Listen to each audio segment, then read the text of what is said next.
I'm Jack Bartlett here in Phelps County. Pretty soon, you may not have to reset your clock for daylight saving time. That's because President-elect Donald Trump tweeted out over the weekend that he wants to get rid of this practice. Now, it's my understanding back in 2019, President-elect Trump did support year-round daylight savings time. I think now he's tweeted maybe year-round standard is the way to go. But when I was involved in it, I always advocated for year-round daylight savings time. Back in 2021, State Treasurer Tom Breezy, who was a state senator at the time, introduced similar legislation in Nebraska. Well, when I served in the legislature for several years, I introduced legislation to go to year-round daylight savings time.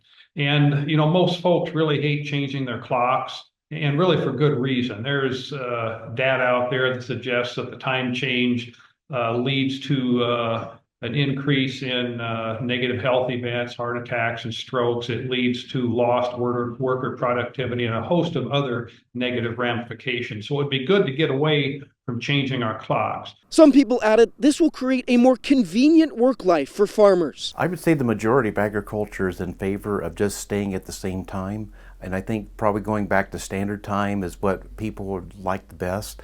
A reason for that is consistency. When you have livestock that are used to being fed at a certain time of day, they have a biological clock that gets disrupted when you change things. If you're in a dairy operation, they're used to milking at a certain time, and so the cows would be off for a little bit as they're trying to get adjusted. So I think it'd just be healthy to just keep it consistent. Also, a lot of our rural families have kids that are getting on school buses in the morning, and so have it a little bit warmer, a little bit lighter, probably actually helps them rather than hurts them. Trump will be inaugurated in just a few weeks, and we might expect him to push for legislation on this issue soon enough. Having lived in Arizona the past 4 years, where they already don't practice daylight saving time, I can tell you from personal experience that it's not a big adjustment.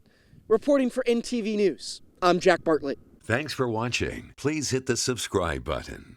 And for the latest news anytime, download the NTV News app.